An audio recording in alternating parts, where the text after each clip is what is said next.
यह कथा पद्म पुराण से ली गई है। बृहत कल्प की बात है। उस समय धर्ममूर्ति नामक एक प्रभावशाली राजा थे। उनमें कुछ अलौकिक शक्तियाँ भी थी। वे अपनी इच्छा के अनुसार रूप बदल सकते थे। उनकी देह से तेज निकलता रहता था। दिन में चलते तो सूर्य की प्रभा मलिन हो जाती थी और रात में चलते तो चांदनी फीकी पड़ जाती थी। उन्होंने कभी पराजय का मुख नहीं देखा था। इंद्र ने उनसे मित्रता कर ली थी। उन्होंने कई बार दैत्यों और दानवों को हराया भी था। उनकी पत्नी भानुमति भी इतनी सुंदर थी कि उस समय तीनों लोकों में कोई नारी उसकी बराबरी नहीं कर सकती थी। वह जितनी रूपवती थी उतनी ही गुणवती भी थी। राजा का सबसे बड़ा सौभाग्य यह था कि उनके कुलगुरु महर्षि वशिष्ठ थे। एक दिन उन्होंने बड़ी विनम्रता से अपने गुरुदेव से पूछा, गुरुदेव, मेरे पास इस समय जो भी समृद्धियां एकत्रित है, इसका कारण बहुत बड़ा पुण्य होगा। उस पुण्य कर्मों को मैं जानना चाहता हूँ, जिससे उस प्रकार का पुण्य कर्म मैं पुनः कर सकूं, जिसके फलस्वरूप अगले जन्म में मुझे इसी तरह की सुख सुविधाएं प्राप्त हो। महर्षि वशिष्ठ ने बतलाया, पूर्व काल में लीलावती नाम की एक वैश्या थी। वह शिव भक्ति में लीन रहती थी।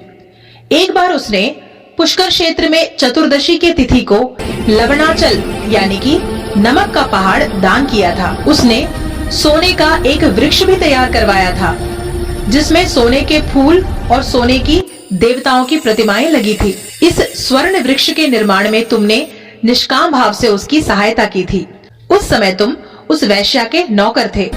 सोने के वृक्ष और फूल बनाने में तुम्हें अतिरिक्त मूल्य मिल रहा था, किंतु तुमने उस वेतन को यह समझकर नहीं लिया कि यह धर्म का कार्य है।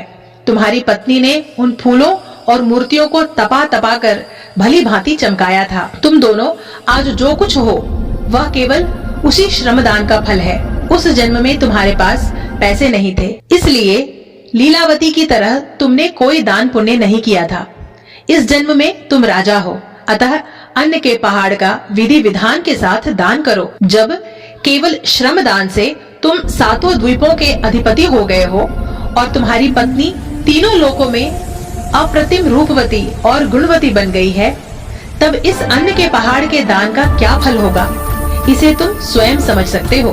देखो, इस लवणाचल के दान से वैश्या भी शिवलोक को चली गई और उसके सब पाप जलकर खाक हो गए थे। तत्पश्चात राजा धर्ममूर्ति ने बड़े उत्साह के साथ अपने गुरु की आज्ञा का पालन किया।